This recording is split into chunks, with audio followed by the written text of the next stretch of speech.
seseorang yang punya kemampuan juga bisa menyalurkan atau berbagi pengetahuan mereka. Nah, kemudian kalau kita lihat di gambar ini, bagaimana loop-nya kemudian terbentuk. Seseorang misalnya diawali dengan belajar, kemudian dia bertumbuh, kemudian dia mengajar. Nanti ada orang lagi yang mengambil kursus dia dan terus berkembang.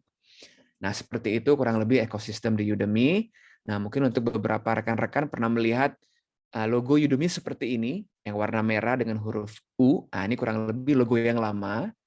Di bulan ini kami melakukan rebranding, mengganti dengan logo baru. Nah, ini kurang lebih logonya. Jadi kalau misalnya ada teman-teman yang lihat, kok logonya berbeda ya, saya ngeliat yang logonya ada huruf U merah. Nah, itu logo yang lama. Nah, ini logo yang baru, minimalis dengan tanda panah ke atas menunjukkan optimisme kita untuk belajar. Sekilas mengenai Udemy, ini adalah statistik Udemy, berdiri 2010, bertumbuh dari semula hanya ada 1.000 yang mengajar atau 1.000 instruktur. Jadi seseorang atau institusi yang mengajar di Udemy menyebutnya instruktur. Nah, bertumbuh menjadi 70.000 instruktur tahun 2020. Di mana 70.000 instruktur ini telah mengajarkan 155.000 kursus yang telah diakses oleh 40 juta pembelajar lebih di seluruh dunia. Bahkan beberapa penggunanya itu pengguna korporasi. Sudah ada 7.000 lebih perusahaan yang menggunakan paket Udemy. Jadi kalau ada teman-teman yang misalnya, wah, saya tertarik nih perusahaan saya untuk menggunakan Udemy juga, silakan nanti bisa menghubungi kami. Nah, ini adalah beberapa contoh struktur global. Jadi latar belakangnya bervariasi, ada yang dosen, ada yang memang praktisi. Nah, yang menarik misalnya kalau kita lihat yang kiri, Angela Yu. Nah, dia sebenarnya awalnya adalah surgeon atau dokter bedah. Dari dokter bedah, kemudian dia memiliki keinginan untuk memperbaiki sistem IT di NHS, mungkin seperti webcast kalau di sana. Di situ kemudian malah dia berakhir sebagai salah satu founder di London Brewery, jadi bootcamp untuk IT, dan dia juga pengajar top, instruktur top di Udemy. Nah, untuk yang teman-teman misalnya yang belum pernah masuk ke udemy.com, seperti apa sih tampilannya? Maaf. Nah, ini seperti ini kurang lebih tampilan atau interface dari udemy.com. Nanti teman-teman bisa eksplorasi. Itu kurang lebih ada 13 kategori yang teman-teman bisa pelajari dari mulai pengembangan. Nah, ini pengembangan web, pengembangan mobile, seluler, kemudian programming dan sebagainya. Ada kategori bisnis, keuangan dan akuntansi, TI, produktivitas kantor, sampai dengan pengajaran dan akademis. Jadi ada 13 kategori, berbagai topik teman-teman bisa pelajari. Nah, platform Udemy sendiri menawarkan proses belajar online yang asynchronous atau asinkronus. Apa sih asinkronus itu? Asinkronus itu adalah proses pembelajaran di mana antara student dengan pengajar itu tidak terjadi di saat yang bersamaan. Dengan kata lain, yang ditawarkan di Udemy itu adalah recorded video based. Jadi video yang sudah direkam, nanti teman-teman bisa belajar dari video itu. Dan tidak hanya video, memungkinkan juga instruktur untuk menambahkan beberapa sumber daya pembelajaran. Misalnya ada instruktur yang menambahkan PDF, kemudian ada kuis, ada tugas. Kalau misalnya belajar programming, nanti ada coding exercise. Jadi kekayaan bentuk materi itu tidak membosankan untuk student. Kadang-kadang mereka nonton video, kadang harus baca PDF, kadang ada kuis. Nah, jadi memperkaya proses penyerapan materi. Nah, kemudian yang ketiga, karena asynchronous, bentuknya self-paced atau belajar mandiri. Tidak ada jadwal di Udemy. Itu seperti mungkin asosiasinya ketika atau analoginya ketika teman-teman beli buku. Nah, ketika beli buku, nanti teman-teman sendiri yang menentukan kapan mau belajar, secepat apa mau belajar, kapan mau menuntaskan misalnya sebuah kursus yang durasinya 3 jam. Apakah langsung mau 3 jam dihabiskan dalam satu hari, atau misalnya dipilah-pilah satu hari 30 menit. Nah, jadi butuh 6 hari untuk menyelesaikan kursus 3 jam. Dan sekali teman-teman membeli kursus di Udemy, aksesnya selamanya. Dan kursus di Udemy bisa diakses dari berbagai moda perangkat, dari desktop, dari handphone, dari tablet, dari aplikasi, dan sebagainya. Mantranya sederhana, belajar apapun, belajar kapanpun, dan belajar dimanapun. Jadi jangan sampai belajar itu stop hanya karena sebuah keterbatasan. Nah, Udemy sendiri itu launching di Indonesia di Maret 2019. Nah, ketika Udemy masuk ke Indonesia, ada beberapa hal yang kami lokalkan. Tampilan Udemy kami buat dalam navigasi bahasa Indonesia, kemudian mata uang juga menggunakan rupiah, dan pricing khusus untuk market Indonesia. Dan yang paling utama, kami memperbanyak kursus-kursus dalam bahasa Indonesia. Dan ketika teman-teman mau melakukan pembelian, juga sekarang sudah ada metode-metode pembayaran lokal. Misalnya teman-teman bisa membayar menggunakan transfer bank, atau misalnya menggunakan atau melalui minimarket. Jadi ketika beli kursus, nanti check out, nanti dapat kode. Nah, kode itu yang dibawa ke kasir atau pramuniaga minimarket. Saya mau bayar dengan kode ini. Seperti itu. Nah, ini adalah beberapa contoh kursus-kursus Udemy dalam bahasa Indonesia yang diajarkan oleh instruktur lokal. Teman-teman bisa lihat yang mau belajar programming ada Java, yang mau belajar Excel juga ada di situ, misalnya mau belajar financial planning, Flutter, dan sebagainya. Ini hanya sebagian kecil dari kurang lebih sudah ada 1.000 kursus lebih dalam bahasa Indonesia di Udemy. Nah, di mana hari ini Bale sebagai salah satu mitra dalam sesi ini merupakan instruktur premium Udemy. Jadi teman-teman bisa masuk, per hari ini sudah ada sekitar 47 kursus ya, Pak Saleh kalau tidak salah. Nah, teman-teman bisa masuk, nanti Bale. Nah, ini contoh 8 dari 47 kursus Bale Training. Nah, teman-teman bisa lihat itu ada kursusnya Ibu Hesti juga. Nah, jadi kalau teman-teman sudah ambil kursus Bu Hesti, nanti mau belajar yang lain, silakan belajar dari Bale. Ada 47, ada tentang Excel, ada Facebook marketing, ada komunikasi, ada bahasa Inggris, kepemimpinan, ada apa lagi ya Pak? Banyak deh pokoknya. Nanti tinggal masuk aja di Bale Training di Udemy. Intinya kami ingin mengajak untuk kita terus belajar, untuk terus menyebarkan semangat lifelong learning. Intinya belajar jangan hanya stop di kelas. Untuk teman-teman yang sudah suka belajar, jangan lupa nih untuk ngajakin teman yang lainnya nih, yuk kita terus belajar. Kenapa sih kita terus belajar? Mungkin ini latar belakangnya. Kalau kita lihat di IMD World Talent Ranking, nah teman-teman bisa lihat nggak sih Indonesia ada di peringkat berapa tuh? Di yang sebelah kiri tuh. Ada yang bisa tahu? Mungkin bisa jawab di kolom chatting Indonesia di peringkat keberapa?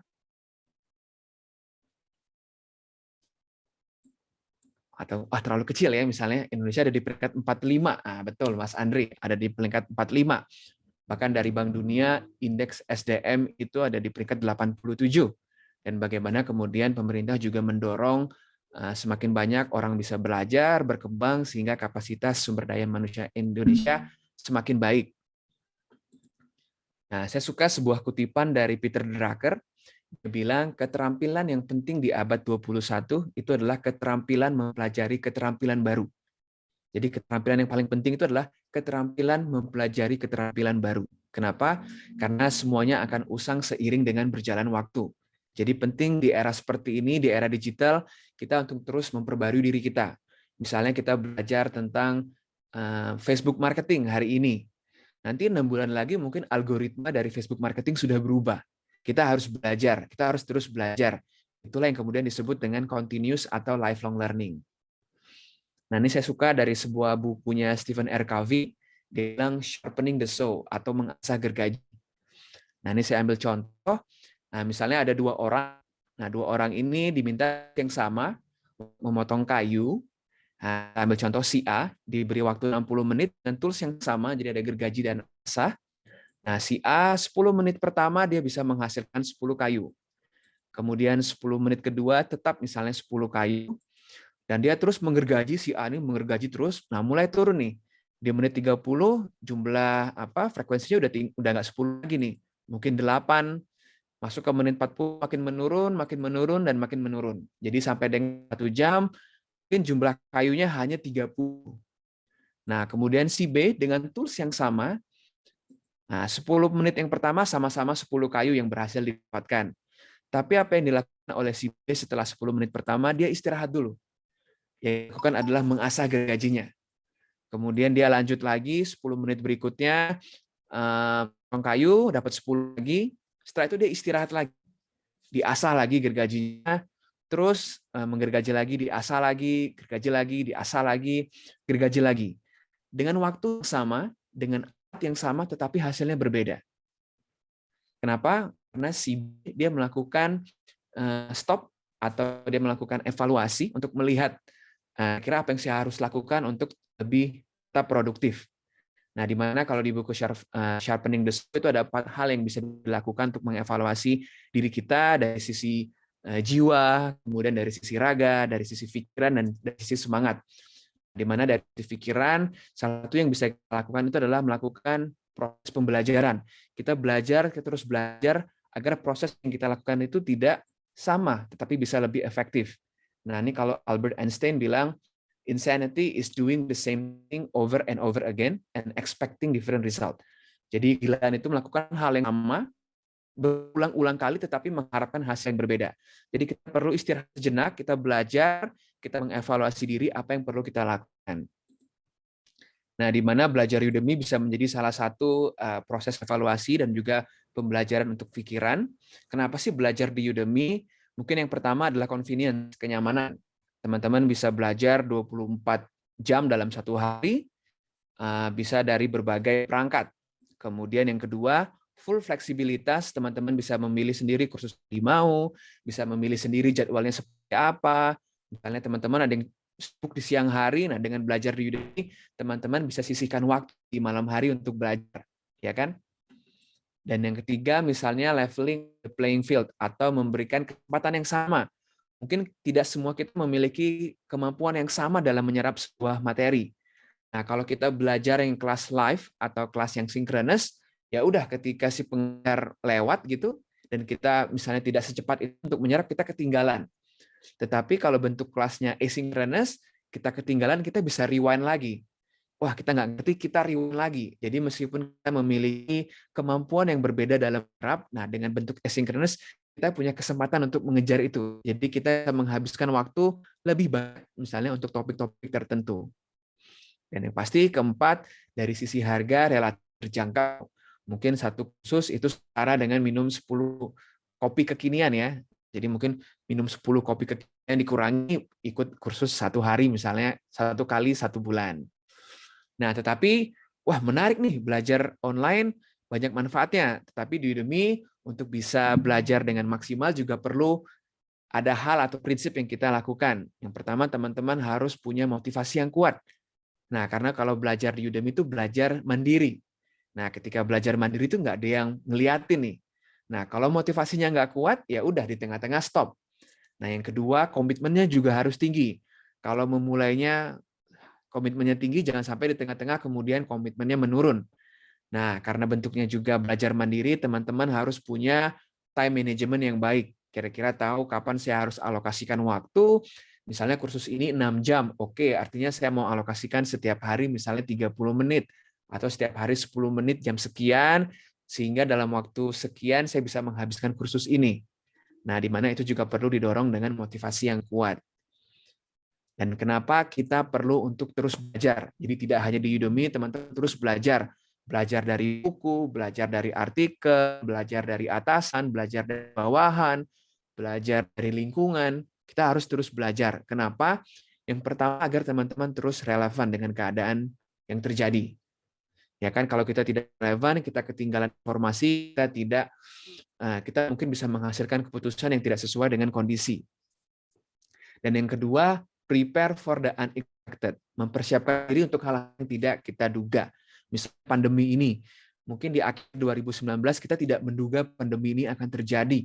Ya, di era seperti ini, kita berpikir mungkin semua serba teknologi, tidak mungkin terjadi seperti ini dan terjadi.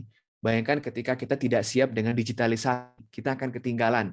Jadi dengan kita terus belajar, kita siap menghadapi hal-hal yang tidak kita inginkan. Yang ketiga, ketika kita punya kompetensi, akan mendorong kita untuk percaya diri. Kemudian yang keempat, akan memercikan banyak ide-ide baru, karena kita terus mempelajari hal yang baru. Dan yang kelima, dengan kita terus belajar, kita bisa melihat sebuah masalah atau sebuah isu dari perspektif yang berbeda-beda, atau perspektif yang baru. Jadi pastikan teman-teman untuk terus belajar untuk mendapatkan manfaat ini.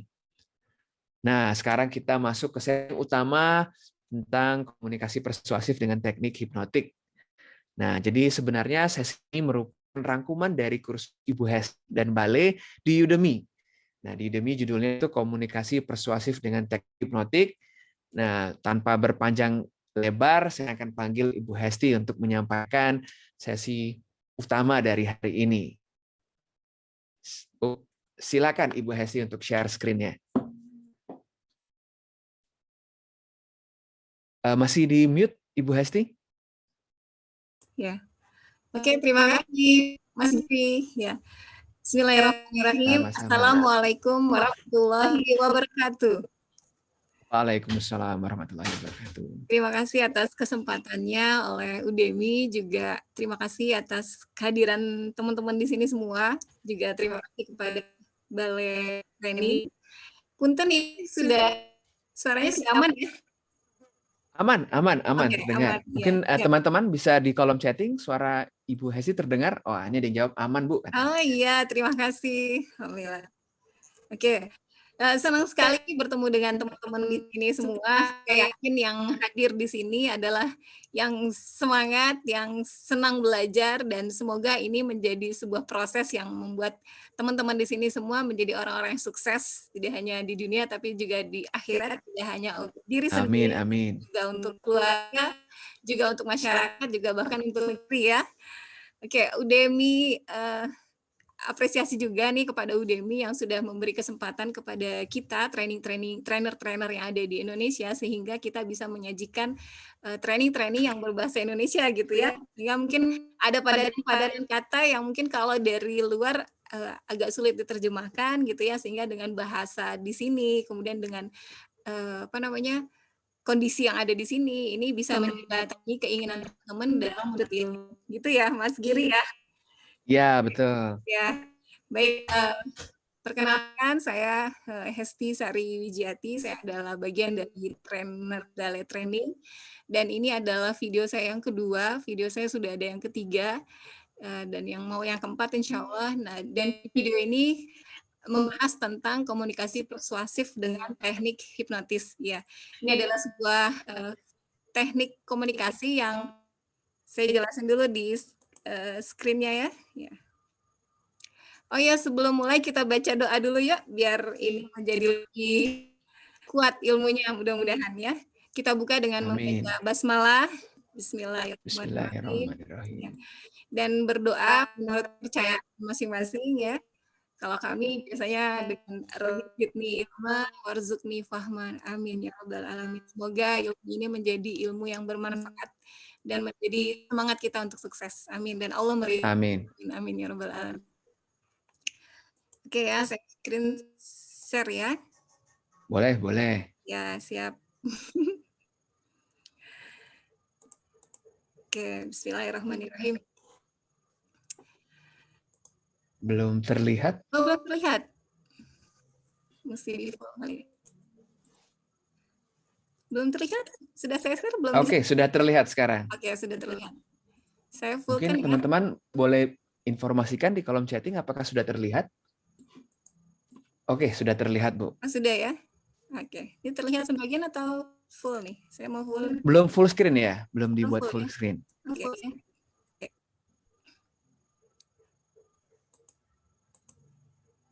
Bentar.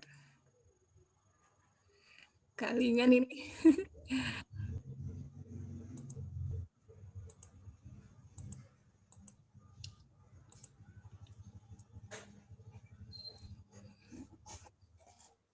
Kalau segini sudah terlihat belum? Masih belum ya? Lumayan tapi ya? Bisa. Bisa ya? Bisa. Sebentar, saya cari dulu. Oke.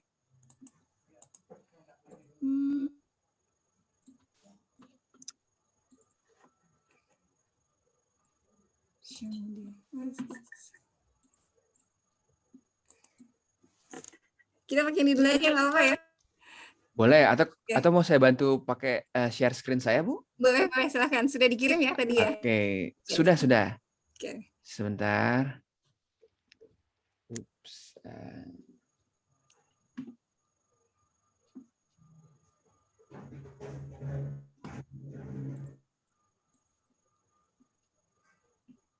Sebentar.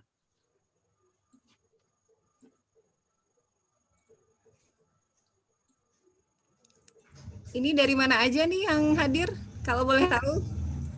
Dari Jakarta, dari Surabaya, dari mana? Oh, dari Jakarta. Oke. Okay. Subhanallah. Oh, dari Tangerang. Siap. Jatmiko dari Cibinong. Oke. Oke, Jogja. Oh iya, alhamdulillah. Oke, baik. Siap. Terima kasih dari Kalimantan. Alhamdulillah. Oke ya.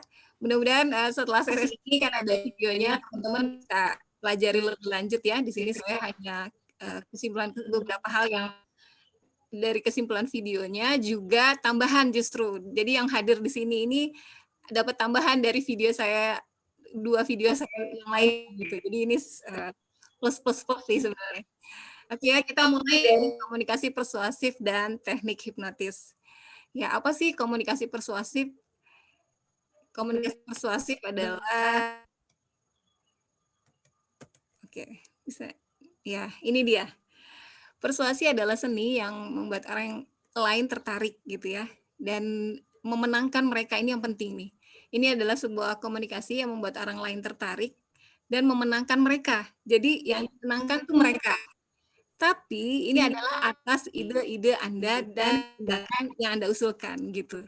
Jadi menariknya persuasif itu adalah idenya ide kita sebenarnya gitu. Tapi mereka tuh merasa ini adalah ide dari klien kita gitu, misalnya atau lawan bicara kita gitu. Jadi misalnya kita ketemu orang, terus kemudian kita memberikan sebuah ide atau kita mengusulkan sebuah tindakan dan lawan bicara kita itu merasa itu adalah idenya gitu. Dan itu juga merasa itu adalah tindakan yang perlu dia lakukan. Padahal kita hanya memberikan kita hanya memberikan beberapa kata yang ini sebenarnya membujuk dia gitu. Dan ini secara halus tanpa disadari oleh lawan bicara kita. Nah, ini adalah sebuah seni, makanya dibilang sebuah seni gitu ya. Karena dengan siapa kita berbicara, kemudian apa yang dibahas, ini juga akan perlu kita dalami dan akan sangat menarik kalau kita sudah sering melakukannya gitu. Nanti teman-teman kalau misalnya sudah praktek ya, atau mungkin sudah sering sih sebenarnya, ini akan semakin hari akan semakin mahir gitu ya. Oke, ini dan persuasif ini adalah sebenarnya ilmu yang sudah kita miliki sejak kita bayi. Coba bayangin kan? Ini foto ini saya sengaja tampilkan ini. Ini adalah foto bayi yang kalau dilihat itu dia berusaha untuk menarik kita, mendekat, terus mengajak kita untuk tersenyum, terus kemudian kira-kira teman-teman nih punya apresiasi apa nih sama foto ini? Pasti kan dengan ekspresi seperti ini ada sesuatu ya yang membuat kita datang gitu ya. Nah, persuasif ini sebenarnya ini adalah sebuah seni teknik persuasif gitu. Dan ternyata ini sudah kita punya gitu sejak kita bayi gitu. Menarik ya. Nah, ini juga nih yang di bawah ini foto bayi yang dia ingin membuat apa ya? Mengucapkan sesuatu, cuman kan kosakatanya belum banyak. Jadi yang dia lakukan adalah dengan menggunakan ekspresi wajahnya. Nah, dengan ekspresi wajahnya ini kita secara tidak langsung akan datang yang menanyakan, kemudian melihat dan mengetahui bahwa dia dalam kondisi yang tidak nyaman atau ada sesuatu yang ingin dia sampaikan gitu ya. Nah, 2 foto bayi ini mengekspresikan bahwa postur tubuh, wajah itu juga bisa menjadi sebuah komunikasi gitu. Jadi kitanya bagaimana bisa mengekspresikan tubuh kita, kata-kata kita itu membuat orang lain terbujuk atas ide kita dan menjadikan ini sebagian dari ide mereka juga. Seperti gadis cantik kecil yang di samping ini juga dia lagi berusaha untuk membujuk ayahnya atau omnya lah ya, intinya orang laki-laki besar yang lebih besar dari dia gitu, untuk mengajak dia menuruti kemauan gitu. Kan dari foto ini kita bisa melihat ya gambaran bahwa ternyata membujuk itu adalah satu hal yang sudah kita miliki sejak awal gitu. Nah, kenyataannya adalah terkadang saat ini kita agak kesulitan gitu ya. Atau mungkin kita bisa tapi kita tidak bisa memaksimalkan gitu. Padahal ini sudah ada sejak dulu gitu. Nah, disinilah tugas kita untuk belajar, untuk menggali karena mungkin ada hambatan-hambatan sebelumnya yang membuat kita jadi tidak sepercaya diri kita yang dulu gitu ya. Oke, next-nya ini. Setelah kita besar, kita menginginkan sesuatu itu tidak hanya untuk kepentingan kita sendiri. Kadang kita juga harus menjalankan sebuah amanah dari perusahaan gitu ya. Sebuah tanggung jawab yang harus kita lakukan dalam kerja kita. Nah, kita jadi merasa ini sesuatu yang wajib gitu ya. Kalau tadi foto baik tadi itu kan keinginan individu gitu. Tapi kan saat kita membawa sebuah amanah, kita harus menggolkan gitu ya, mengclosingkan gitu ya, atau ini menjadi sebuah benefit kalau kita bisa sampai kerjasama. Nah, teknik persuasif ini perlu kita miliki, dan kalau itu bisa sudah menjadi skill yang baik gitu, maka dimanapun kita berada kita akan menjadi orang yang persuader yang keren, dan ini bisa diterima di perusahaan-perusahaan mana saja gitu. Orang yang persuasif memiliki pengaruh membaca arus emosi. Ini ya penekanannya, membaca arus emosi. Jadi saat kita berhadapan dengan lawan bicara kita, seorang persuader itu harus bisa membaca emosi dari lawan bicaranya gitu. Nanti kita akan belajar di videonya, akan belajar tentang metode penyelarasan gitu ya dalam suatu situasi, dan menyelaraskan apa yang mereka katakan untuk menarik mereka yang terlibat gitu. Jadi kembali ini adalah untuk menarik. Gimana caranya gitu ya. Nah, ini dengan membaca emosi lawan bicara kita. Kalau tadi foto-foto bayi itu kita yang membaca emosi, kita yang memberikan emosi, sekarang gantian karena kita sudah besar, kita yang mencoba untuk melihat emosi dari lawan bicara kita.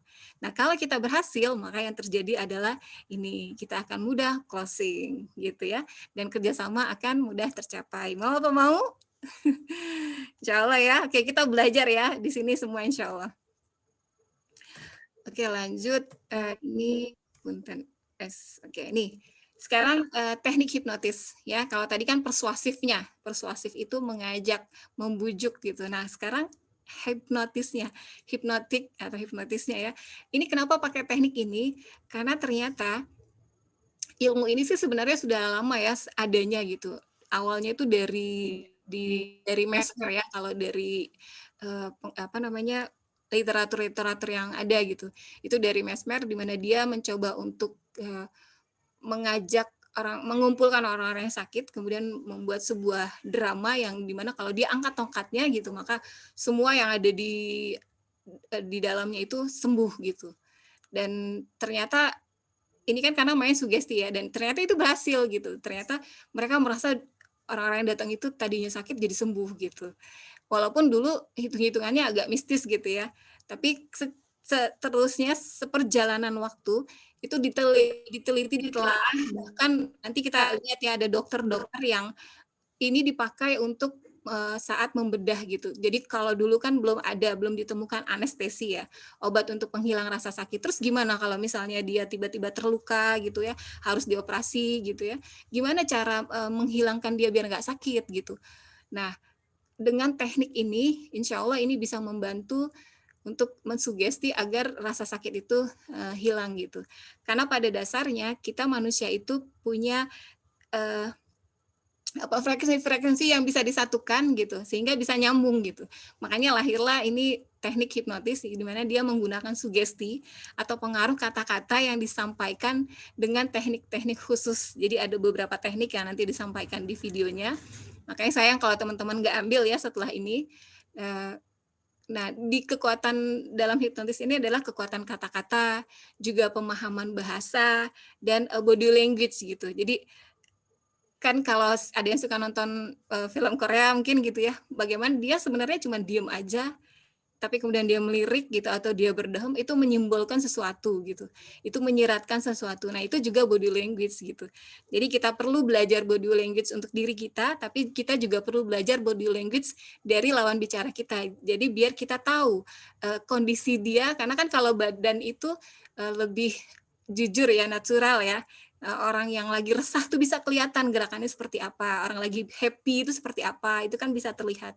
Nah, kita perlu mempelajari itu agar kita mudah menyelaraskan diri gitu.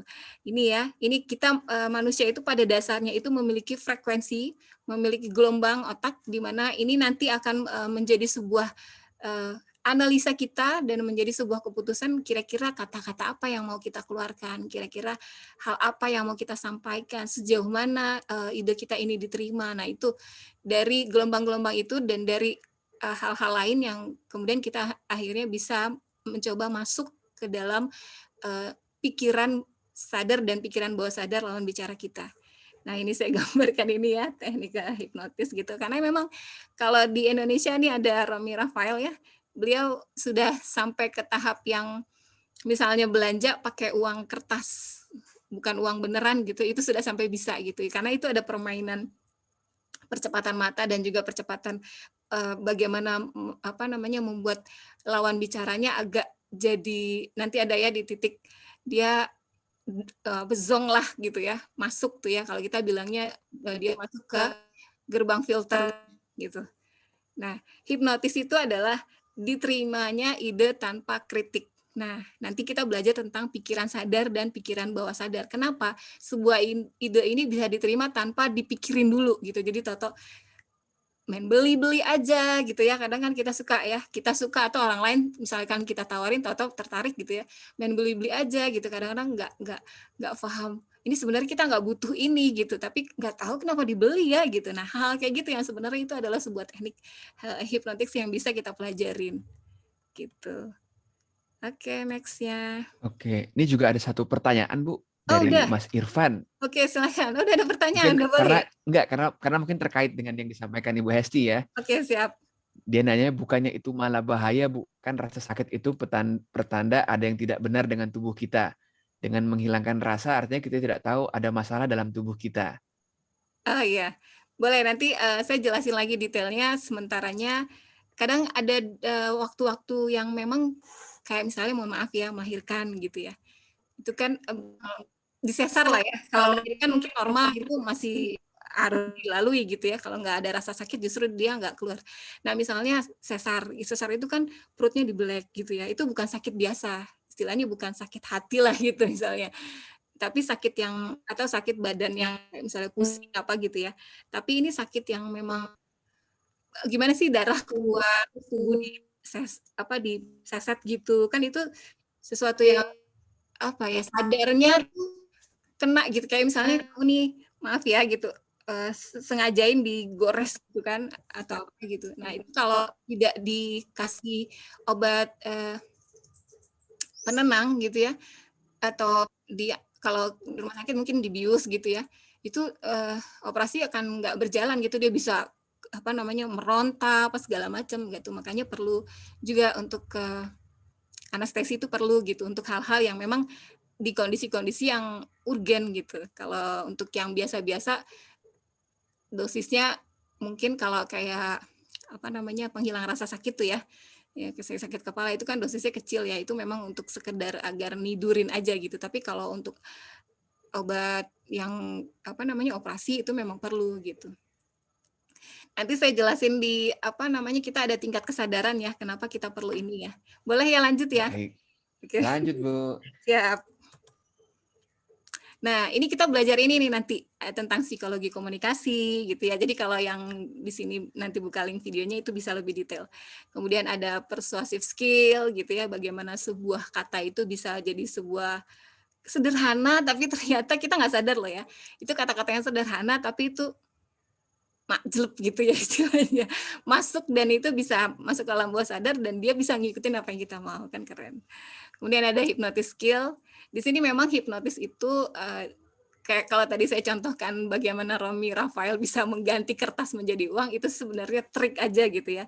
Yang ini sih lebih ke bagaimana kita ambil positifnya, bagaimana kita bisa menjadi seorang pemenang di negosiasi yang kita inginkan, di mana lawan bicara kita itu juga merasa win-win solution gitu. Ini juga bagian dari keinginan dia gitu. Nah, kita perlu ini karena di level-level yang tinggi untuk bisa bijaksana membuat sebuah keputusan atau mencari sesuatu kayak sales yang kelas tinggi itu kan dia kan harus antar perusahaan ke perusahaan gitu dan ini butuh sebuah teknik yang dengan durasi yang sedikit gitu ya. Kadang kan orang-orang sibuk tuh waktunya mepet gitu. Dengan waktu yang sedikit dia bisa memanfaatkan ini gitu sehingga langsung masuk ke alam bawah sadarnya dan langsung disetujui gitu nggak terlalu banyak waktu. Nah ini yang perlu gitu. Nah nanti kita belajar sedikit tentang siapa ini Milton Erickson ya. Dia adalah yang terakhir ya. Jadi teknik hipnotis itu awalnya kan dari tahun sekian gitu ya, terus kemudian dikembangin. Nah, beliau adalah yang terakhir dan beliau adalah orang dokter keren gitu ya, dengan segala keterbatasannya beliau justru malah menemukan teknik-teknik yang tidak justru ditemukan pada saat beliau mengalami sakit lumpuh gitu dan diamati gitu ya. Karena beliau dominan orang yang suka belajar dengan siapapun dan bagaimanapun beliau belajar dan mencari sesuatu yang apa nih ya gitu. Dan saya pikir teman-teman juga seperti itu ya. Oke, kita lanjut ya. Ini materi yang akan dibahas di video kalau teman-teman nanti klik ya. Oke, nextnya ini. Nah, ini dia nih. Kekuatannya sebenarnya di sini. Allah kasih kita kelebihan otak. Karena memang ini lebihnya kita gitu ya dibanding makhluk yang lain kan. Nah, kalau secara neuroscience, secara otaknya sendiri itu otak itu ada otak realistis dan otak emosi. Ini menurut dokter dari neuroscience ya. Nah, maksudnya gimana? Maksudnya gini, kalau ternyata ya orang itu membeli sesuatu itu sebenarnya lebih didominasi oleh keinginan emosi. Jadi kalau kita bisa membangkitkan itu yang tadinya nggak kepikiran di kepalanya gitu, kayak kita misalnya ke supermarket gitu ya, kita kan udah catet nih sebenarnya ini belinya ini nih gitu, tapi ternyata pas sampai sana itu dipajang tuh, oh ini ternyata kita justru merasa ini butuh nih, ini perlu nih, ini lagi diskon nih gitu, akhirnya yang tadi beli 1 jadi 2 karena ada diskon, karena ada ini, karena ada itu gitu, itu lagi turun harga gitu, ini lagi ada hadiahnya, jadi kita akhirnya bukan beli yang ini yang tadi kita mau, tapi beli yang ada hadiahnya gitu. Padahal kan udah dicatat nih ya. Nah, kayak gitu ternyata itu bisa dipelajari dan bisa kan kalau orang dagang kan yang penting orang banyak beli gitu ya, gimana caranya gitu. Itu bukan hal yang haram sih ya gitu karena itu kan keputusan dia sendiri, nggak ada pemaksaan gitu. Cuman bagaimana caranya dia menarik maksud kita membeli, itulah tugas kita, itulah konsep kita dalam persuasif hipnotis ini gitu. Nah, ternyata kata-kata yang di supermarket itu juga bagian dari persuasif, kata-kata persuasif yang hipnotis juga gitu ya. Sale gitu ya, harga segini misalnya, terus disilang gitu. Itu padahal terus di bawahnya turun, emang harga standarnya yang mau dijual sebenarnya ini kan gitu. Tapi ada hitung-hitungannya segini gitu. Walaupun ada sih yang diskon real gitu ya. Oke, jadi ini secara fisik otaknya ini. Nah, ini secara linguistic program. Ini secara programnya nih. Di sini kita belajar tentang conscious mind dan subconscious mind. Ini adalah pikiran sadar dan pikiran bawah sadar. Nah, yang paling penting ini adalah di sini nih. Gerbang filternya. Gerbang bagaimana dia bisa masuk antara pikiran sadar ke pikiran bawah sadar. Ada anak yang dinasehatin mulu tapi nggak ngerti-ngerti. Kenapa? Karena dia nggak masuk. Apa yang diucapkan orang tuanya itu nggak masuk ke dalam ini, nggak nembus gitu. Nah, nanti kita belajar ya. Kenapa kan? Mungkin karena ada keseringan atau segala macam, atau ada emosi-emosi yang belum ini. Nah, giliran temennya yang ngomong, padahal cuman ini doang gitu ya, itu masuk, masuk. Nah, ini yang lebih dominan ternyata pikiran bawah sadar, kita malah ngikutin teman kita gitu, misalnya saran teman kita, padahal orang tua kita udah ngasih tahu gitu, udah ngasih tahu, padahal sama nih misalnya, ininya sama, orang tua kita nyaranin A, terus tapi berapa tahun yang lalu gitu ya, nah teman kita nyaranin A barusan aja, itu kita terima gitu. Nah, kenapa bisa kayak gitu? Karena ini pikiran bawah sadarnya masuk. Atau misalnya, maaf ya, misalnya ada orang nih pengen berhenti ngerokok, dia sadar dia nggak bisa ngeberhenti ngerokok, dia sadar bahwa rokok itu nggak baik misalnya, merusak kesehatan segala macam gitu ya. Nih sadar nih pengen berhenti tapi nggak bisa. Kenapa? Karena ternyata di emosi di dalamnya itu dia belum bisa menerima bahwa emang rokok itu bisa menimbulkan kenikmatan buat dia gitu misalnya.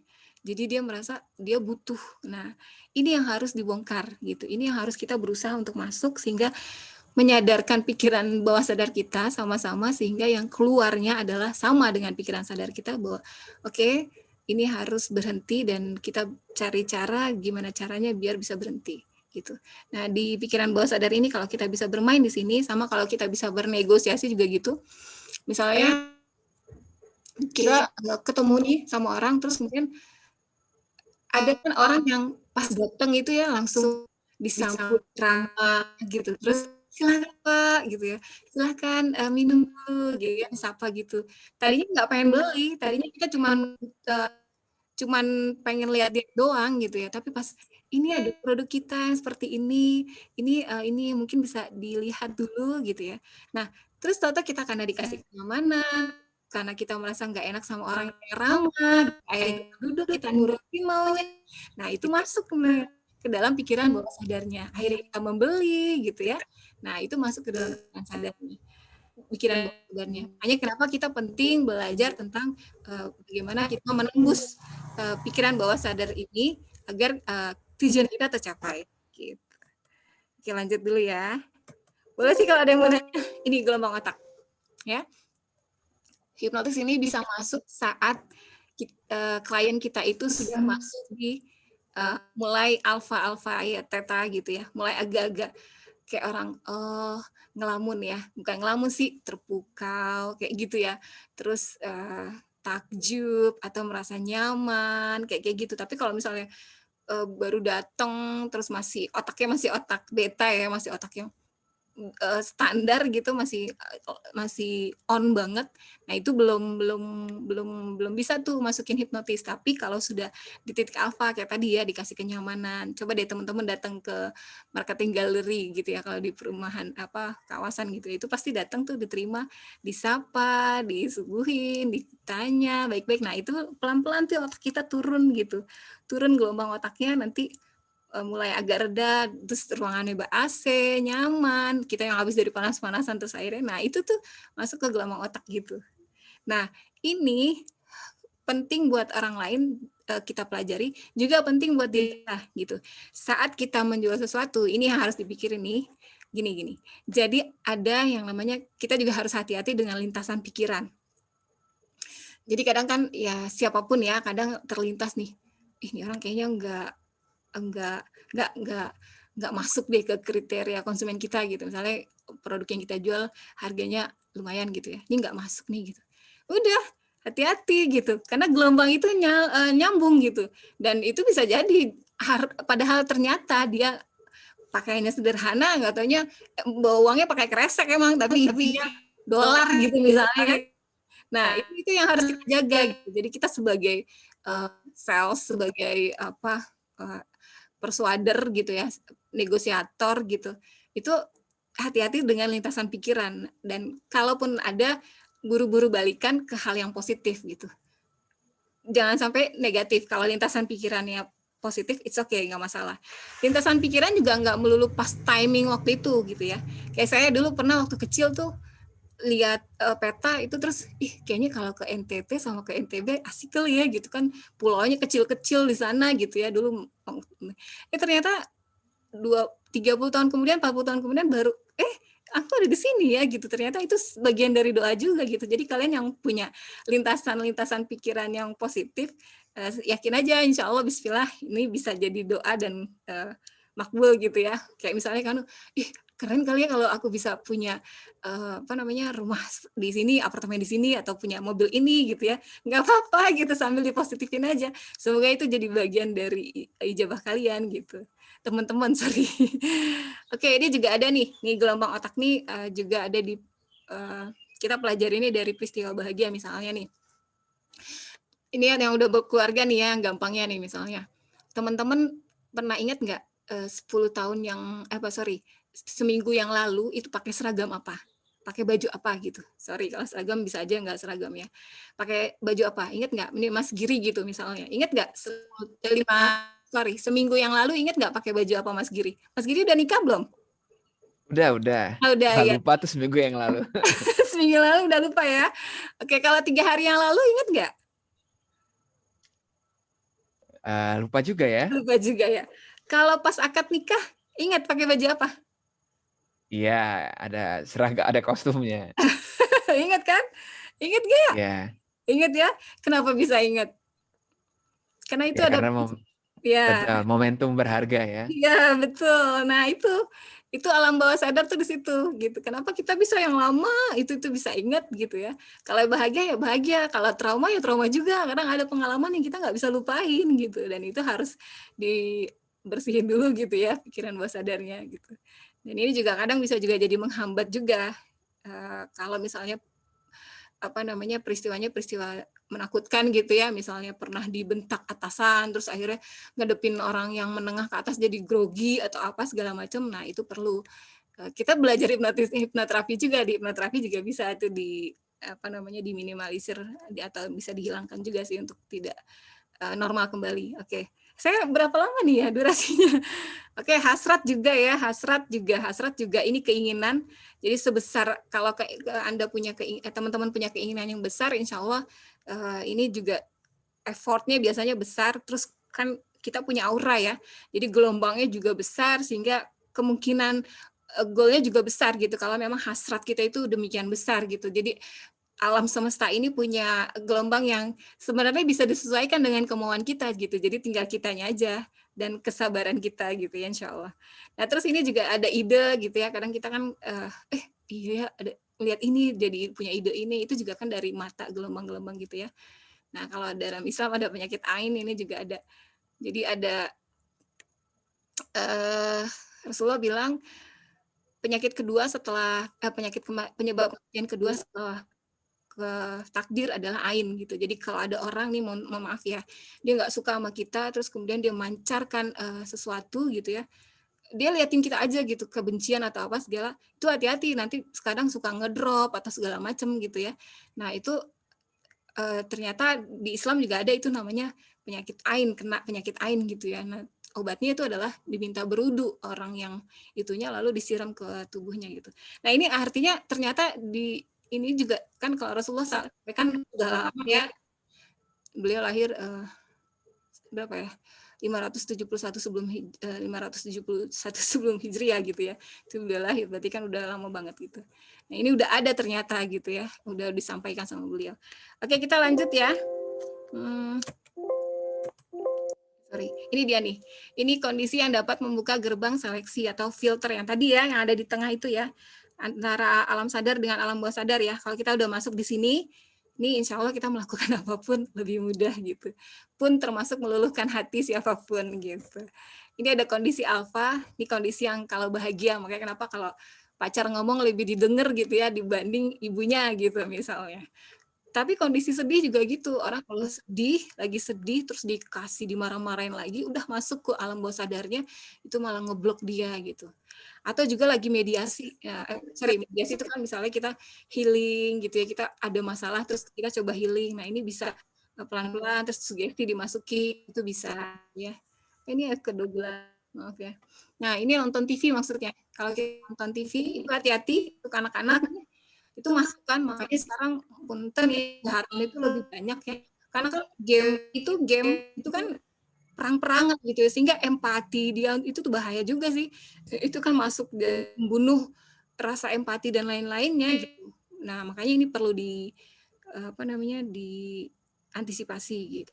Nah kalau untuk kita, saat kita membuat orang lain bahagia nih dual ya, misalnya itu saat orang lain kita bisa membuat orang lain bahagia dan trust sama kita, maka kita bisa memasukkan sugesti kita bisa memasukkan tujuan kita, keinginan kita di situ gitu. Jadi kita buat dia happy gitu.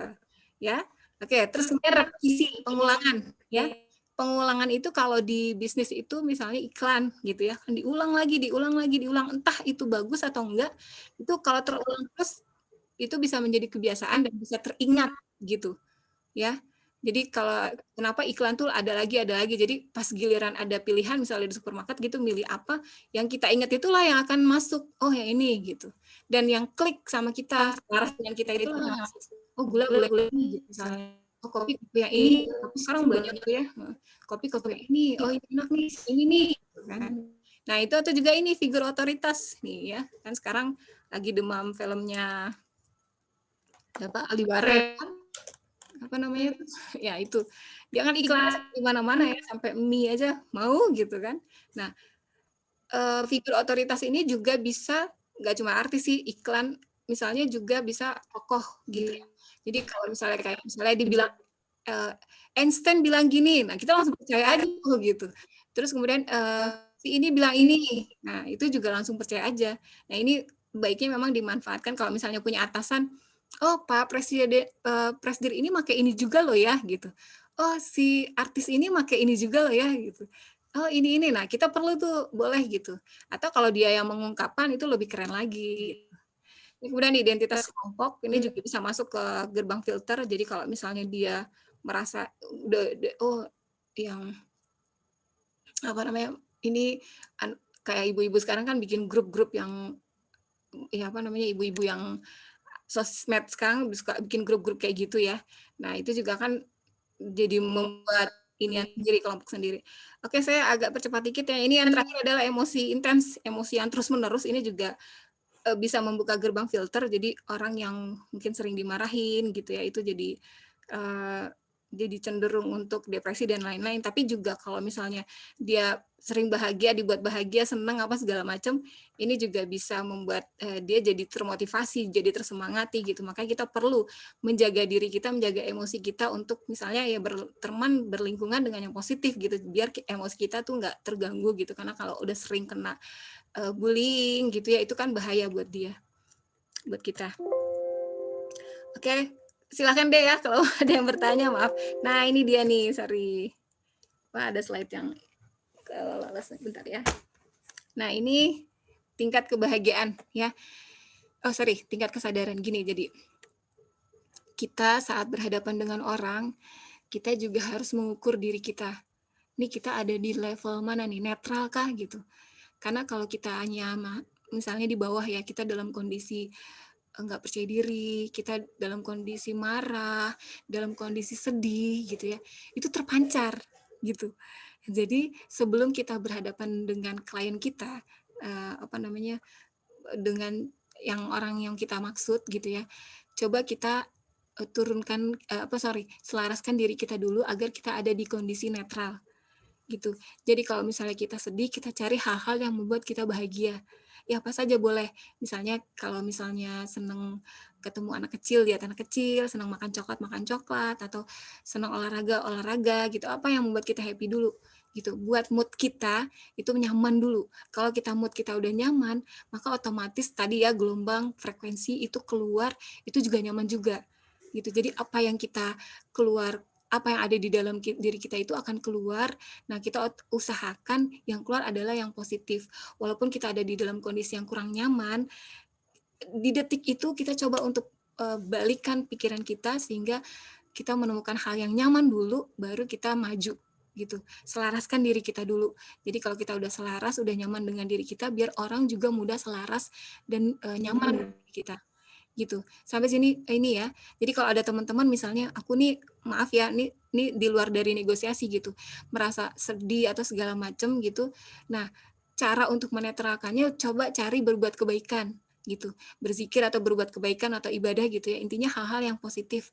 Nah, itu bisa menaikkan diri. Jadi kalau teman-teman lagi kebingungan, lagi sedih, lagi hopeless atau apa, berdoa bisa, berbuat kebaikan bisa gitu ya. Itu pokoknya berbagi bisa gitu.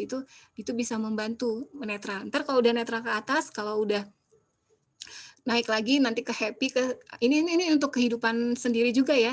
Jadi terus naik gitu. Jadi kalau misalnya kita ada di posisi yang terbawah, lagi depresi atau segala macam, kita cari hal yang menyenangkan diri kita. Kita lah yang paling tahu ya. Nah, ntar dengan cara kita juga menaikin pelan-pelan gitu. Biar nanti kita ada di netral, ada di willingness, ada di accepted, penerimaan gitu ya. Kadang kan takdir kita nggak tahu seperti apa, tapi kita berusaha untuk menerimanya. Nah, sebelum menerimanya itu kan kita ada hal-hal kayak gini di bawah ini. Nah, kita coba netralisir. Cara cepatnya itu berbuat kebaikan, cari kebaikan apa aja ya, bersedekah ya, senyum lah gitu ya, atau apa gitu. Sehingga kita lebih mudah untuk bernegosiasi dengan orang. Nah, ini juga membawa aura positif keluar gitu jadinya ya.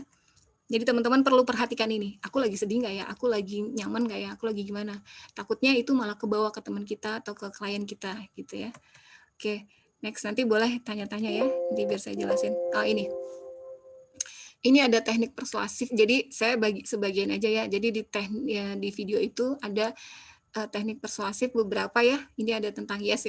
Bagaimana konsumen itu di awal kita coba gali itu dengan pertanyaan yang seyogianya dia akan menjawab dengan iya.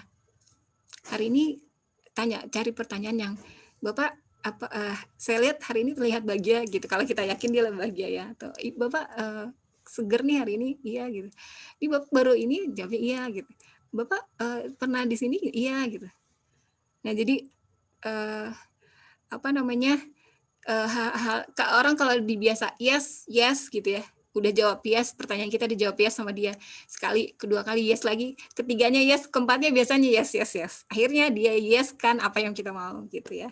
Nah terus tekniknya lagi adalah menanyakan kejelasan. Nah saat kita menjelaskan presentasi, kita coba tanya, bisa dipahami ya Bu ya, atau ada yang mau ditanyakan gitu, atau ada yang mau kurang dimengerti, mungkin penjelasan saya mungkin agak kecepatan atau apa gitu. Nah perjelas itu, ini maksudnya ini Bu ya, paham ya Bu ya gitu, atau jadi kita mensinkronkan. Jadi antara pemahaman kita dengan pemahaman klien kita sinkronkan kalau kita klik. Tapi hati-hati ya nanyanya ya, jangan kesan yang ngerti gak sih gitu kan, itu pelan-pelan gitu ya. Nah, bisa dipahami Bu ya? Atau mau ada yang ini gitu ya? Intinya kita mencoba untuk mengklarifikasi bahwa dia sudah sama pemahamannya dengan kita. Jadi kita menanyakan kejelasan. Lalu ini yang tadi transfer aura positif gitu ya, yang tadi saya ini kan kita mau dapetin closing, ya nggak? Itu kan untuk kepentingan kita. Jadi ya positif kan gitu. Jadi ya kita transfernya yang positif gitu. Kita lihat hal-hal yang positif. Kalau misalnya dia lagi sedih juga, Ibu kayaknya kurang nyaman ya gitu. Ada masalah apa gitu, atau ada yang bisa dibantu gitu, atau ini nih gitu. Pokoknya kita cari dia biar kalau yang tadi nggak nyaman jadi nyaman gitu. Kita juga, nah kitanya mesti punya aura yang positif gitu. Karena positif ketemu negatif bisa positif gitu. Tapi kalau negatif ketemu positif negatif gitu ya. Nah, terus kemudian yang keempat adalah membentuk keyakinan persuader. Nah, kita buat persuader kita tuh yakin, lawan bicara kita tuh yakin. Dengan apa? Dengan fakta-fakta, dengan attitude kita gitu ya. Kita bawakannya dengan baik, dengan santun, dengan empati. Nah, insya Allah persuader akan kita menerima. Punten, suara saya aman ya? Nggak putus-putus ya? Aman, Oke, aman. Ya. Ya, alhamdulillah. Oke, ini dipelajarin di sini teknik persuasif. Nah, ya, di sini ada strategi persuasif, aspek persuasif apa aja, ciri-ciri persuasif, bentuk persuasif gitu ya. Terus strategi dalam komunikasi persuasif itu ada di videonya. Saya belum bisa jelasin di sini karena banyak gitu ya. Jadi ini aja. Bentar, next ya. Oke, ini dia. Ini dia Bapak Milton Erickson. Ya, beliau adalah seorang dokter nih. Nah, kalau ini adalah sejarah dari hipnotis ya. Jadi awalnya dari Mesmer, kemudian diketemukan, terakhir ada Sigmund Freud, kemudian yang terakhir adalah Bapak Milton Erickson. Nih ya beliau ya. Ini awalnya yang tadi saya bilang Mesmer ini. Nah, ini dokter ini yang menggunakan untuk anestesi pengganti penghilang rasa sakit ya, itu di daerah terpencil beliau. Jadi subhanallah ya, ada dokter-dokter yang memang mau dibayar dan memang mendedikasikan dirinya gitu. Jadi orang dulu tuh baik-baik banget, sekarang juga ya mudah-mudahan. Nah, kalau Milton Erickson ini beliau ini subhanallah, masya Allah, beliau ini kena penyakit polio sampai 2 kali. Terus terakhir tuh dia kena penyakit lumpuh. Nah, dari sini dia kan nggak bisa ngapa-ngapain nih. Tapi memang karena keinginan belajarnya itu tinggi, memang orang pinter ya, seneng belajar gitu. Jadi dia coba aja diamati nama dia. Jadi setelah dia sembuh, dia justru menemukan teknik-teknik yang membuat tanpa bicara pun bisa closing gitu. Dan kata-kata yang halus gitu, yang oh kayak gini, pikiran-pikiran kita itu bisa dimainkan gitu. Jadi justru sakitnya itu yang membuat dia mengamati. Jadi dia menemukan pola bahasa ya, dibilangnya pola bahasa Milton model, rekayasa bahasa. Jadi bahasa itu bukan dipelintir sih, digunakan jadi orang tuh akhirnya mengiyakan gitu. Karena kan memang tujuan kita ini. Dan satu lagi, ini ambil positifnya gitu ya. Kita jadilah orang yang positif, jadi yang negatif kurang gitu ya. Kayak main reading gitu ya. Ini kan bagaimana membaca pikiran orang. Kita nggak bisa sih baca pikiran orang, nggak bisa, tapi dari kata-kata yang diucapin, dari body language kita jadi bisa gitu. Atau double bind tuh misalnya kita ada 2 pemikiran gitu ya, yang tadi ya, ada yang yes gitu ya, itu juga ada. Nah, nanti teman-teman bisa lihat juga ada passing and leading, bagian kalimat-kalimat yang pacing dulu, nanti baru leading gitu ya. Itu juga bisa membuat akhirnya konsumen kita tuh oh iya gitu ya. Nah, terakhir adalah handling objection. Ini bagaimana kita menghandle, kan pastilah yang namanya ada keberatan-keberatan tuh ada, tapi kita mencoba untuk menyampaikannya dengan kata-kata yang santun dan kata-kata yang membujuk, sehingga walaupun ada komplain dia tetap oh iya juga ya. Oh iya ya. Oh bener ya. Oh iya begitu gitu ya dalam hatinya. Walaupun dia gengsi gitu, akhirnya malah oh iya oke, sip gitu. Akhirnya ini menjadi ide kita, menjadi ide dari dia, dan dia membuat keputusan untuk membeli. Tujuannya itu. Oke. Apa nih? Ada pertanyaan? Mas Giri kalau ada pertanyaan boleh, mungkin ini dulu deh terakhir ya. Terakhir. Sebenarnya sebelum ini deh terakhir. Oke, ya. Nah, kita ini diputar aja? Putar dulu sebentar ya. Oke, siap. Barang baik. Sambil dia mati.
Oke, sudah selesai. Oke, siap. Oke, gimana? Teman-teman pas bentar. Tadi ya, dari video tadi, teman-teman bisa ya melihat, sorry, majuin dikit. Bentar ya, kita balik dulu ke videonya. Oke, ini. Ya, dari video ini tadi, saya jelasin sambil ini nggak apa-apa ya. Teman-teman diajak untuk diajak untuk mengimajinasikan, membayangkan, gitu ya. Dimana ini musik, suasana, gitu ya. Ini juga masuk. Oke, ya. Jadi terasa nyaman, terasa santai, gitu ya. Terasa apa sih yang mau dibangunnya? Apa sih nanti gimananya seperti apa? Terus kalau ada di sini tuh rasanya gimana gitu ya. Ini sebenarnya kawasan properti yang mau dibangun gitu. Ini belum ada propertinya, belum ada semua, tapi diciptakan, diimajinasikan bahwa ini loh yang akan dibangun. Kalau sekarang ke sana itu tanah kosong gitu. Ada 102 hektar ya. Nah ini itu nanti kita berimajinasikan, kita mengimajinasikan bahwa ini loh yang akan terjadi nanti gitu. Ini loh yang akan diupayakan suasana ini loh, masa sih nggak mau tinggal di daerah ini gitu.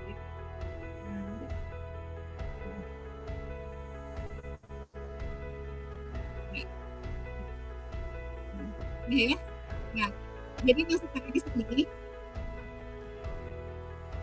lihat teman-teman bagaimana pelajari ini, bagaimana kita berusaha untuk membuat klien itu mengimajinasikan, membayangkan ide kita, ini kan idenya developer ya, ide kita untuk dibeli kan akhirnya memiliki hunian di daerah ini. Ini adalah sebuah konsep persuasif hipnotis.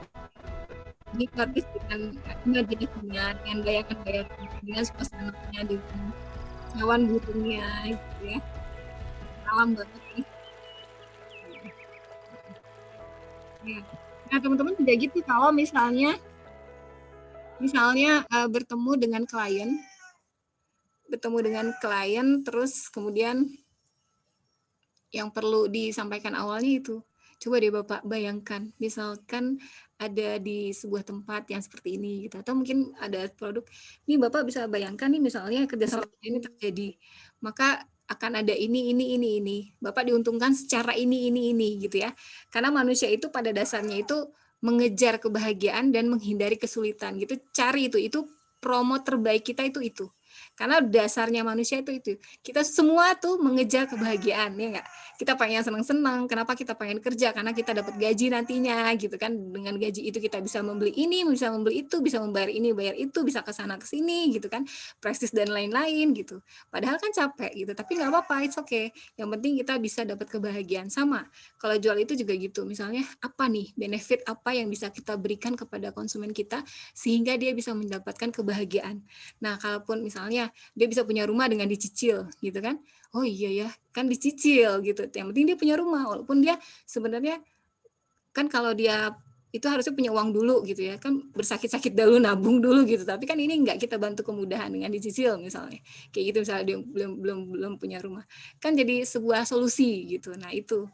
Nah, yang paling penting juga dalam persuasif teknik hipnotis adalah tersenyum dan tulus lah gitu ya. Ini nggak bisa dibohongin gitu. Ketulusan itu nggak bisa dibohongi.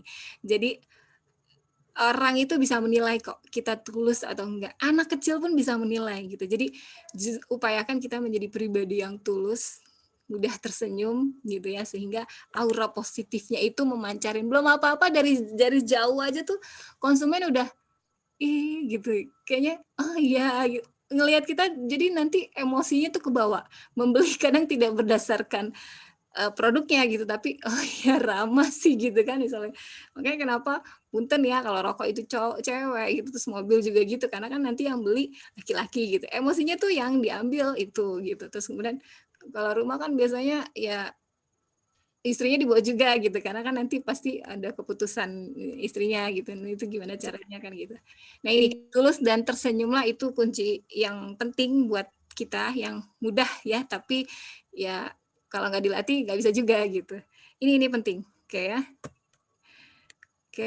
Oke, ini ada video saya yang kedua. Yang pertama, kedua, ada ketiga, keempat sih sebenarnya. Punten saya malah nggak saya masukin ke sini. Jadi ada yang ketiga dan keempat itu ada berpikir kritis. Itu kebalikannya justru ya. Jadi kalau komunikasi persuasif dan teknik hipnotis itu bagaimana kita bisa menghipnotis orang sehingga mengikuti ide kita. Tapi kalau berpikir kritis justru malah hati-hati ya, jangan terhipnotis gitu ya. Tapi keduanya memiliki komponen yang penting kalau kita mau menjadi seorang negosiator. Jadi kita juga perlu tahu pemikiran dari konsumen kita tuh kayak gimana. Jadi saat dia berpikir kritis, kita tahu gimana cara masuknya gitu. Karena di situ ada logical fallacy namanya ya, materi logical fallacy, di mana kalau berpikir kritis kita menjaga diri agar terkena dari logical fallacy. Nah, kita berusaha untuk memasukkan logical fallacy-nya justru. Itu halal nggak halal, karena kan ini kembali lagi bukan ya, halal artinya boleh nggak boleh, karena kita kan tujuannya yang bukan memaksa gitu ya, tapi mengajak gitu ya. Kalau mau, kalau enggak ya nggak apa-apa kan gitu. Oke, ini at the end dari apa sih tujuan kita kan, closing kan. Nah, yang terpenting adalah yang penting banget itu adalah awareness. Pertama, hal yang penting adalah awareness, kepedulian kita kepada konsumen.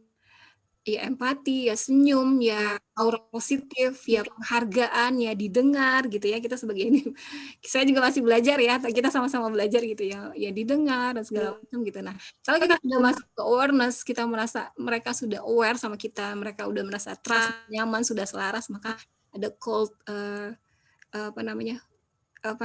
cold dia konsumen yang masih oke, udah mulai masuk nih gitu ya.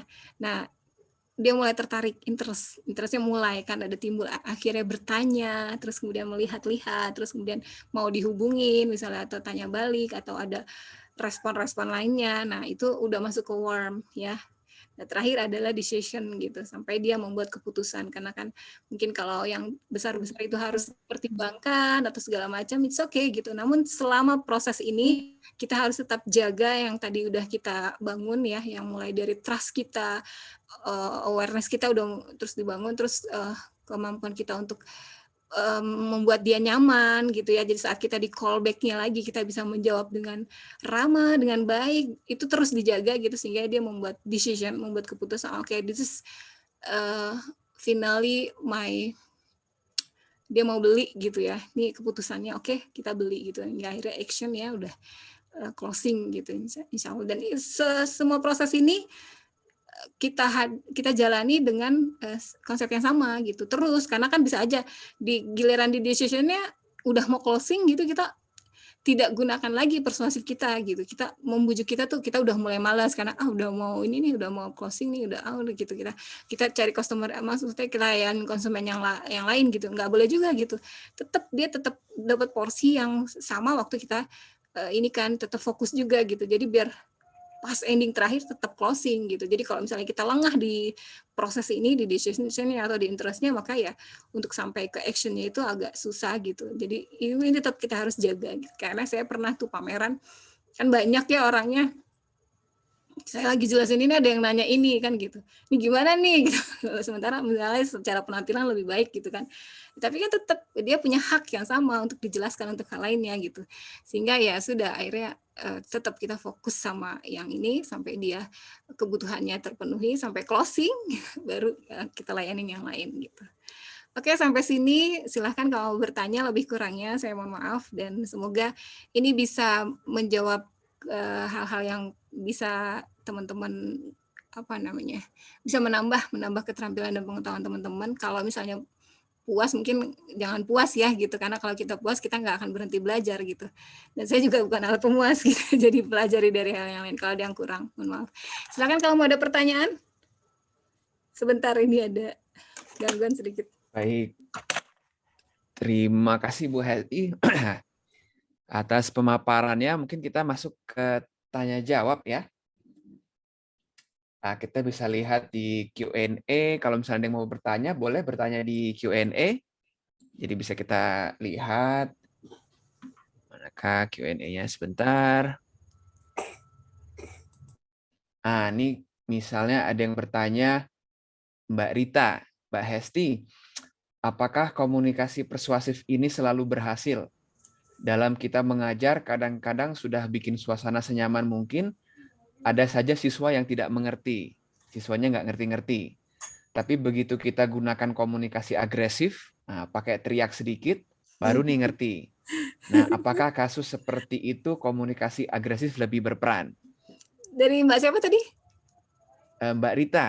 Oh, Mbak Rita. Oke, Mbak Rita. Hai. Saya juga dulu ngajar loh, Mbak Rita. Lama saya ngajar. Iya, benar. Benar banget. Karena gini, kita mesti bikin di awalnya perjanjian dengan muridnya. Ini saya nggak tahu nih kelas berapa. Misalnya kalau anak kecil atau TK gitu, misalnya tanda begini berarti diam. Apa maksudnya nggak ada suara gitu ya. Jadi sebelumnya kita bikin komitmen di kelas. Kalau ibu bilang gini, berhenti, nggak ada yang bicara ya gitu. Terus kalau atau tanda apa gitu. Nah sebelumnya jadi kita bikin kesepakatan. Misalnya ada yang masih mau bertanya atau segala macam, sama lah kayak kita kayak gini ya, kayak sekarang kita di momen ini ya. Kalau kita bikin rule, ada rule-nya. Nah kita minta teman-teman patuhin, murid-murid kita patuhin itu gitu. Tapi kalau misalnya persuasif udah dilakukan masih juga ya, namanya anak-anak. Oh, ada kucing. Bentar ya. Ini kucingnya mau ikutan. Bentar. Nah, tapi kalau misalnya ya tantangan sih sebenarnya.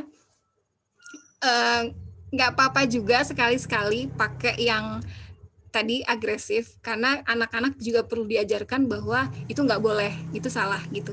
Asal setelahnya Mbak Rina kembali lagi jelaskan rules-nya.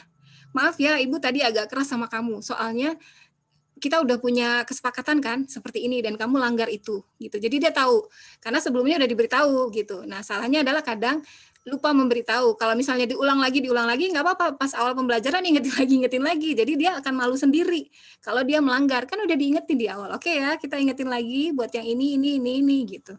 Kurang lebihnya gitu sih, tapi yakin deh kalau kitanya pakai bahasa persuasif, pakai bahasa hati ya, itu nyampe ke hati. Nggak sekarang, tapi nanti. Saya punya murid yang bandel ya. Kalau itu sih akhirnya saya ajak dia tunjuk dia jadi ketua kelas gitu ya. Saya deketin dia, terus saya tunjuk jadi ketua kelas, karena saya lihat dia emang power gitu, dan pengen punya keinginan.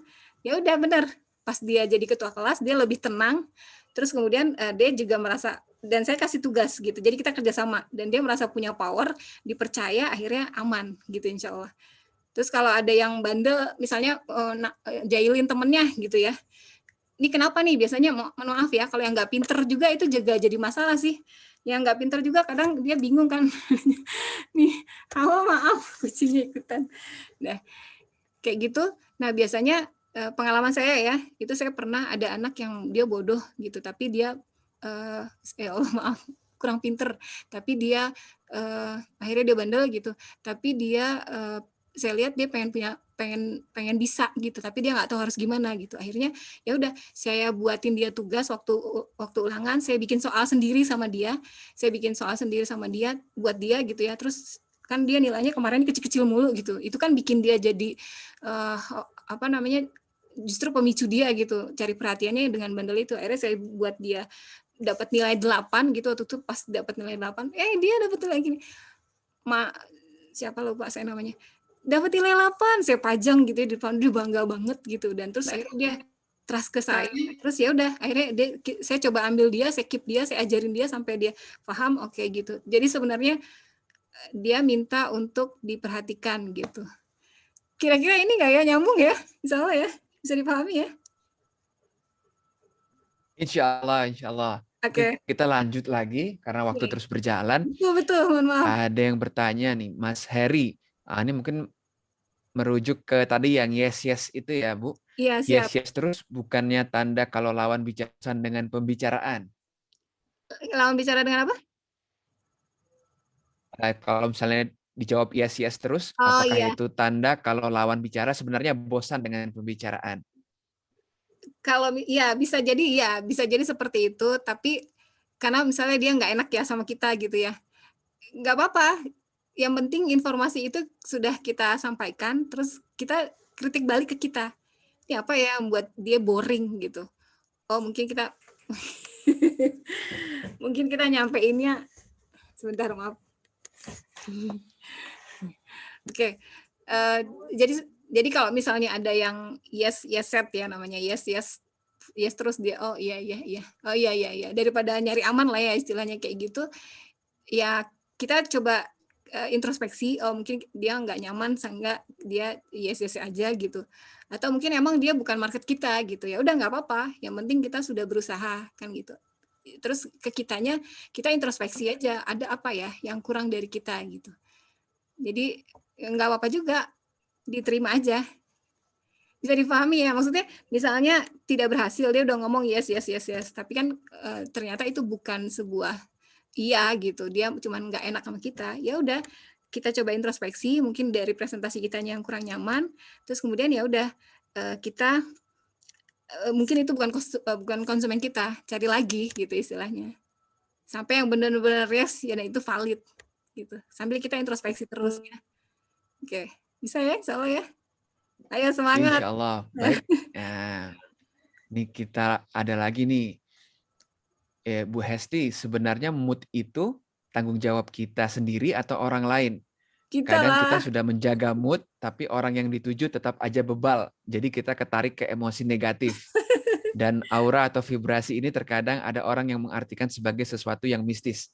Nah, bagaimana menurut Ibu Hesti? Iya, mood itu tanggung jawab kita. Terus kalau misalnya kita udah mood kita udah baik, terus dianya nggak baik gitu ya. Sebenarnya dia butuh gini. Kayak misalnya baliklah kita dibaikin orang, terus kita lagi nggak mood gitu ya, balik ya, dia mood banget, terus kita lagi nggak mood. Nah, itulah fungsi dari hipnotis persuasifnya. Kita belum masuk ke penyelarasan dirinya. Jadi kita belum masuk ke alam pikiran bawah sadarnya. Jadi ya apa ya? Mood kita udah baik, terus dia nggak baik. Nah, karena belum ada keselarasan, sehingga gini deh, coba cari samain gerakannya. Misalnya dia lagi kayak gini, ya udah kita coba kayak gini gitu. Terus tanya. Jadi gini, penyelarasan itu tidak melulu dengan perkataan, tapi dengan body language juga bisa. Kalau dia lagi santai, ya kita duduknya santai. Kalau dianya lagi gimana, kita coba diselarasin sama kondisi dia waktu itu. Terus coba tanya, kamu kenapa sih? Gitu. Emang ada apa? Gitu. Ada hal-hal yang. Tapi kalau masih nggak mau ditanya juga, ya pakai bahasa batin aja atau nggak berdoa gitu. Ya Allah mudahkan gitu, sebelumnya gitu ya. Terus agar frekuensi selaras.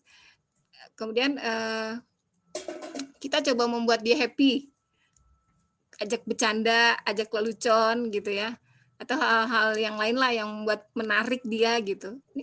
Kamu ini ya, alihkan perhatian atau segala macam gitu. Cuman kembali lagi kalau emang nggak berhasil, ya udah mungkin next time gitu.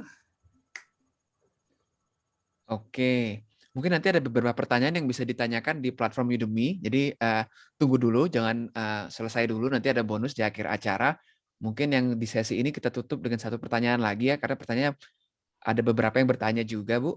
Bagaimana sih kita untuk membuat perubahan gelombang otak secara cepat dari beta ke gelombang alfa misalnya dalam percakapan biasa atau sehari-hari, tidak dalam kondisi normal. Karena mungkin dalam kondisi formal. Karena sebelumnya juga ada yang bertanya, hampir sama, perlu waktu untuk mengubah kondisi otak kita dari yang tidak real. Nah, bagaimana cara trik atau mempercepatnya? Oh ya, jadi kita ya, bukan konsumen kita ya, kita. Kalau kita ini aja, tarik nafas, lepaskan, duduk santai ya, relax gitu, cari yang nuansanya enak gitu. Kan kadang misalnya kita terlalu tegang atau kita terlalu fokus gitu ya. Kita pengen agak relax sedikit, ya udah tarik nafas, lepaskan, tarik nafas, lepaskan, meditasi ya. Meditasi tarik nafas 5 kali boleh. Kalau di ilmunya Pak Gunawan ya, itu ada 4-4-7 gitu. Jadi 4 kali tarik nafas, lepaskan gitu ya. 4 detik, 4 detik tarik, 4 detik keluarkan gitu ya. 4-4-7 gitu. Nah, itu bisa dipakai itu. Itu lumayan menurunkan gitu dari alfa ke beta ya. Dari beta Dari ke beta alfa. ke alfa. Ya, dari beta ke alfa. Oke. Kalau misalnya untuk orang yang kita tuju atau yang kita ajak bicara? Iya, dia kan nggak bisa tarik nafas ya. Ya udah, kita tadi yang kita buka gerbang filternya itu, kita coba misalnya ya samakan dulu frekuensi kitanya, coba samain secara body language. Kalau dia santai, kita santai. Terus apa namanya, cari humoris gitu, tanya, bercandain gitu. Orang kalau dia canda itu kan happy. Atau misalnya, pernah nggak ya kamu ke sini nih, kayaknya enak banget ya kalau makan ini, kayaknya asik nih ya gini. Kayak ini gini, diajak membayangkan gitu ya, karena kan membayangkan itu mulai turun tuh. Oh gitu ya. Terus kamu mau makan apa nih? Mau minum apa gitu? Kamu lagi gimana nih gitu. Jadi itu bisa jadi triknya gitu. Terus apalagi ya? Misalnya disapa hangat, disapa manis, terus atau diajak jalan. Kalau misalnya ke properti, diajak ke rumah contohnya, lihat nuansanya, diajak ini gitu ya, sehingga akhirnya mulai tenang gitu kan. Terus mengimajinasikan, oh kayak gini gitu ya. Terus ya udah, tanpa perlu kita ngomong juga dia udah mikir sendiri, oh iya seperti ini ya, kayak gitu. Terus kalau misalnya produk, ya disuruh cobain kayak gitu. Ibu boleh dicobain Ibu mungkin gitu ya, atau gimana. Kalau misalnya dicobain gitu atau apa, intinya kayak gitu sih. Pertama ya itu, ajak hal-hal yang, kalau untuk nurunin ya kitanya yang samakan posisi kita, terus kitanya juga relax ya. Terus ya nanya hal-hal yang ringan-ringan, Kalau bisa bercanda ya bercanda, kan tergantung lawan bicaranya ya. Kalau bisa bercanda ya bercanda, kalau nggak bisa juga ya diajak berimajinasi, ditanya, disapa, disenyumin. Nah, itu yang paling penting ya, insya Allah. Dan Gitu ya? tulus ya, Bu? Ya, dan tulus ya. Atau misalnya dia Oke. bete banget juga, kalau dia bete banget, kenapa sih aku salah apa sih gitu kan, nanyanya yang lembut gitu. Salah ada yang salah ya gitu. Ini kasih tau dong, nggak enak mau diginiin gitu, jujur aja gitu. Ini kayaknya gabut ya gitu kan, lagi ada apa sih gitu kan. Jadi dia ya masa sih orang disenyumin tulus baik hati. Nah, insya Allah kalau dari hati balik ke hati kok. Bismillah ya. Poinnya itu sih. Yang ngajar juga tadi itu kalau dari hati ke hati. Waalaikumsalam. Oke, mudah-mudahan terjawab ya. Kalau nggak Baik. terjawab ya. Nah, mungkin kita lanjut sedikit. Nah, jadi apa yang disampaikan oleh Ibu Hesti di sesi 40-50 menit ini sebenarnya ringkasan dari kursusnya beliau di Udemy. Jadi kalau teman-teman lihat, kursusnya sendiri akan memakan durasi yang lebih lama, 1,5 jam, tetapi hari ini mungkin beberapa kulitnya. Nah, nanti ke teman-teman yang hadir untuk hari ini dan masih setia sampai sekarang, nah, kita berikan gratis akses ke kursus ini. Duh, asik. Nah, ini kursus ini tuh kalau teman-teman beli tuh senilai Rp349.000. Nah, tapi karena teman-teman sudah setia sampai dengan pukul 11.29, kita akan berikan gratis akses. Nanti kalau teman-teman tertarik, teman-teman bisa misalnya membeli kursus Bu Hesti lainnya. Nah, bagaimana sih caranya? Nah, ini teman-teman mungkin bisa screen capture, atau kalau misalnya ada yang mau foto, atau misalnya ada yang mau tulis, silakan. Nah, intinya masuk ke udemy.com/course/komunikasi-persuasif-dengan-teknik-hipnotik. Kemudian masukkan kode kupon Ballet-Hypnotic Skill. Nah, di mana teman-teman harus melakukan enrollment ini paling lambat itu di 1 Agustus 2021. Nah, nanti setelah teman-teman menyelesaikan kursus, teman-teman akan mendapatkan sertifikat dari Udemy. Nah, jika tadi ada yang pertanyaannya, dapat sertifikat nggak sih? Setelah teman-teman menyelesaikan kursus ini, mendapatkan sertifikat. Nah, kalau misalnya teman-teman tadi punya pertanyaan yang belum terjawab di sesi hari ini, nah setelah teman-teman menikmati 1,5 jam tadi, mungkin lebih lama, mungkin beberapa pertanyaan akan terjawab di sesi itu. Iya. Nah, teman-teman juga bisa bertanya di kursusnya ini. Jadi nanti ada fitur Q&A, teman-teman bisa bertanya di situ. Nah, seperti apa sih caranya? Jadi dijelaskan sedikit, teman-teman bisa sign up atau login. Nah, jadi sign up kalau belum punya akun Udemy, atau login kalau sudah punya. Nah, kemudian masuk ke kursusnya Ibu Hesti. Nah, ini alamatnya. Sekali lagi silakan dicatat, silakan difoto misalnya. Nah, kemudian tadi masukkan kupon tadi yang Ballet-Hypnotic Skill, itu di sini nih, ada di kanan bawah nih. Nah, itu gunakan kupon, masukkan tadi yang Ballet-Hypnotic Skill. Nah, nanti harganya yang awalnya Rp349.000 itu akan menjadi gratis. Asik. Caranya seperti itu, gratis, kemudian tinggal teman-teman daftar, kemudian kembali ke teman-teman kapan mau menghabiskan kursus 1,5 jam ini. Mau langsung ditonton silakan, atau dibagi, oke, 1,5 jam saya sisihkan 30 menit ya, butuh 3 hari, bebas. Oke, mungkin saya ingatkan kembali ini. Nah, mungkin saya beri waktu 1 menit, silakan kalau ada yang mau mencatat atau ada yang mau memfoto. 1 menit, dan ingat batas untuk mendaftarnya 1 Agustus. Jam mungkin pagi-pagi. Jadi kalau bisa daftarlah hari ini atau besok atau tanggal 31, karena lewat dari itu kode kupon ini tidak berlaku lagi. Dan setelah teman-teman menyelesaikan kursus akan mendapatkan sertifikat. Oke, semuanya sudah mencatat ya? Nah, nanti link ini juga tetap akan kami share di email untuk yang masih setia sampai dengan jam 11.32. Oke, kurang lebih itu. Jadi mohon maaf misalnya ada beberapa pertanyaan yang belum terjawab di sesi hari ini. Teman-teman jangan takut, nanti boleh bertanya ketika teman-teman sudah enroll di kursus ini. Sekali lagi terima kasih kepada teman-teman semua yang sudah setia sampai dengan jam 11.32. Terima kasih juga kepada Ibu Hesti Saya yang kasih sudah closing menyampaikan. statement boleh sedikit? Kenapa, Bu? Kasih closing statement boleh sedikit? Oh, boleh, silakan, Oh iya. silakan. Oke, ini mengenai kursus, nanti mungkin teman-teman kalau sudah buka itu, kalau saya akan banyak tampilan tertulisnya, karena saya pakai konsep yang kan ada, kita punya yang visual, kecerdasannya ada yang model visual, ada yang kinestetik juga, ada yang audio gitu ya. Nah, jadi kalau yang visual itu kan lebih ke membaca, jadi makanya akan ada tampilan-tampilan tulisannya gitu, itu silahkan dipelajarin baik-baik. Kemudian kalau ada yang gitu ya, nggak apa-apa diulang lagi aja gitu, itu justru jadi pengen ngulang lagi, apa sih tadi, kok ngomong kayak gini sih gitu, jadi diulang lagi, karena kan kalau kursus ini kan boleh ngulang lagi ya, karena memang ternyata berhadapan dengan kamera itu beda dengan langsung gitu ya. Memang ada hal-hal yang masih perlu disikapi, tapi itu justru jadi membuat teman-teman apa sih tadi maksudnya, dijelas ini lagi, ulang lagi gitu ya.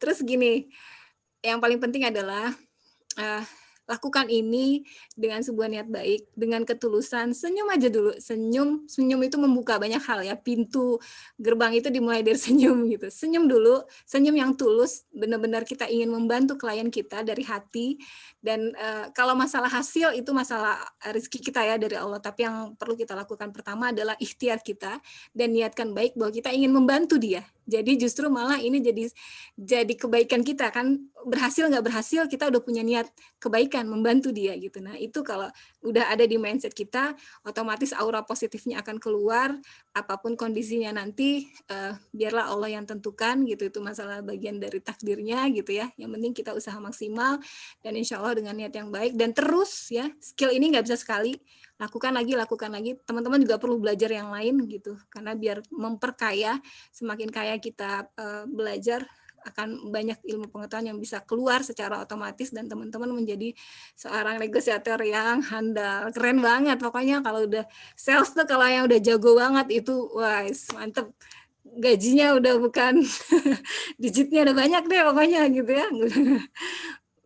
Oke, terima kasih Pak Giri. Baik, terima kasih Bu Esti. Jadi nanti Maaf kalau ada teman-teman jangan kesalahan. lupa, tidak apa-apa Bu, kita belajar, sama-sama belajar. Ya. Ya.